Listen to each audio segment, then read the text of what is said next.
Did you know that there are villains running rampant through your business? Today, we're going to talk about one of those lies that the villains have filled our heads with, and one business truth on this episode of ASTV. You down with OBT? Yeah, you know me. You down with OBT? We're taking it back old school. Who remembers OBT, one business truth? Well, that has evolved. Gosh, that was back when we did KTV. Like 12 years ago. You down with OBT? Yeah, you know me. Well, that has morphed and evolved into one business truth and one business lie. When we talk about, oh, by the way, hello, gorgeous. When we talk about business lies, you know, I like to think about it as a villain. Like, we got to give it form here. And so the villain that is spreading these lies, I don't know who it is, but we believe them. We're going to talk more about your villain in October, by the way. It's going to be so freaking fun, like the Halloween episodes of ASTV. But right now, what's the one business truth and what is the lie? Have you ever believed that your customers can't afford it? If you think you know your customers' finances better than they do, unless you are a financial planner, that is a lie that the villain has put in your head. I got to name the villain. Maybe we'll have a contest for naming the villain. But anyway, it's a lie. One business lie. Believing that your customers can't afford it. Now, before you're like, okay, whatever. She's going to tell me to do some icky, sleazy, slimy, gross, custy, musty, rusty, dusty thing to close customers. I'm not, but stick with me.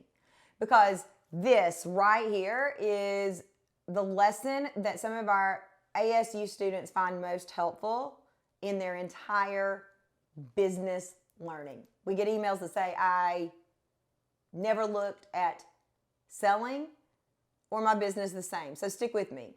So if it's a lie that your customers can't afford it, I don't know your customers. How do I know it's a lie? Well, what's the truth?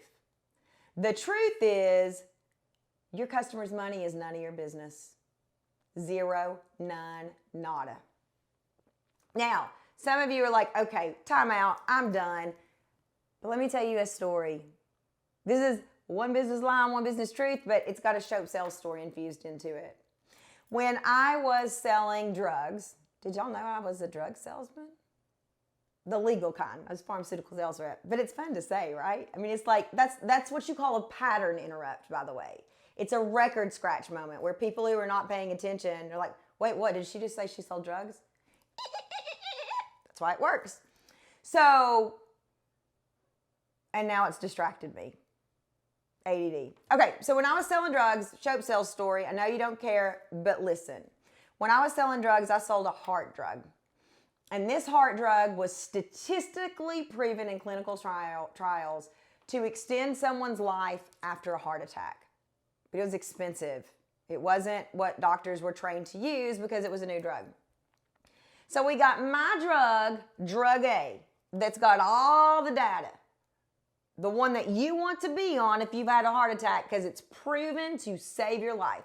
And then we've got drug B that is the standard of care. It is what they've used forever.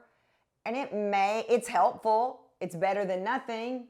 And it may even save your life, but there's no statistical data. So which one do you want to be on?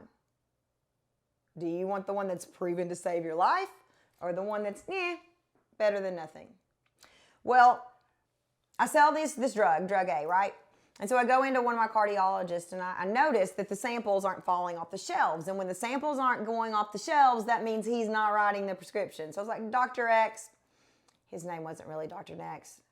Names have been changed, but all this story is true, whatever that is, you know, that thing. Dr. X, I'm curious. God forbid if your wife had a heart attack, what drug would you put her on? Would you put her on a drug A or a drug B? And he said, Kendrick, I'd put her on drug A. And I said, why? Well, because it's got mortality data. It's proven to save my wife's life. And I rather like my wife. I said, okay, great.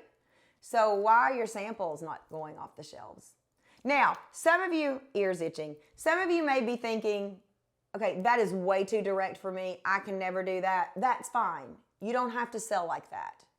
I'm comfortable selling like that, but I can teach you to sell not being that aggressive. But I wanted to know, why are his samples not going off the shelf? He knows the mortality data. He understands it. And he said to me, Kendrick, my customers can't afford it. Now I want you to think about that for a minute and listen to the next question. I said, have your customers called in or complained that they cannot afford it? And he said, no, but I'm in an indigent area and I know they can't. Okay, let's pause. We've got a cardiologist making the decision on whether you can afford a life-saving drug or not.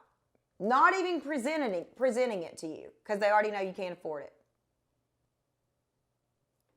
Is that what you want your doctor to do?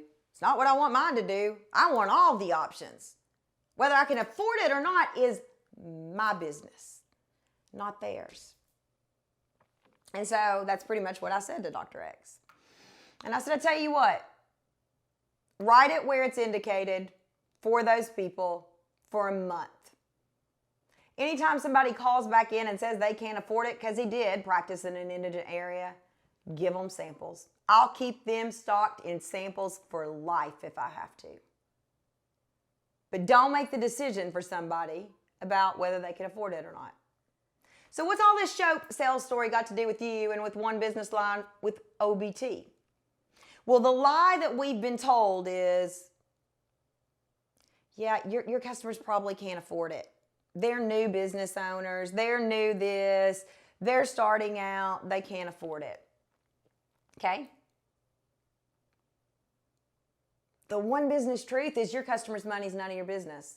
Your job is to present the benefits of your product or service and let them make a decision, because I assume you are selling to adults.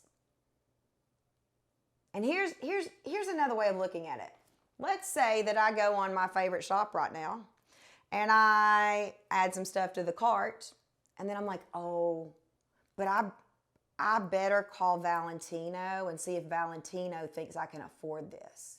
I'm buying the shoes. I'm buying the freaking Hint water. I better call Hint. Where are they? They're in Southern California. They're in California. Okay. Hello, Hint. I'm getting ready to buy your water. No, that's ridiculous, right? Stay out of your customer's money. Your job is to present the benefits of your product or service in a way that tells somebody what you're going to do for them. So, we're going to talk more about money. I'm going to give you some tools to ease in and out of this conversation, because the villain's still running around saying, yeah, but they can't afford it. Yeah, but they can't afford it. I literally had someone, she booked a consult call. This was a one-on-one client, and she kept saying, none of them are booking, none of them are booking. And I said, okay, why are they not booking? And she said they can't afford it. I said, are they telling you that? No, but my clients are teachers, and teachers don't make a lot of money. How do you know the teacher's not married to the CEO of the company? How do you know the teacher's not sitting on a trust fund? She's like, I don't even get to the part where I present the product or service because I know they can't afford it. Now, the disclaimer here is, of course, there are people who genuinely can't afford it. I am not advocating selling to them. But your customer's money is none of your business. That's your OBT. You down with OBT? Yeah, you know me. So we're going to talk more about this. We're going to talk more about proven ways to make money online. I know everybody says it, but look at the testimonials. Like, we really do that. In Profit Palooza coming up, you can register for that at the link below. It's free. It's going to be a palooza, an extravaganza, all those things. I believe in you, and I believe in your business.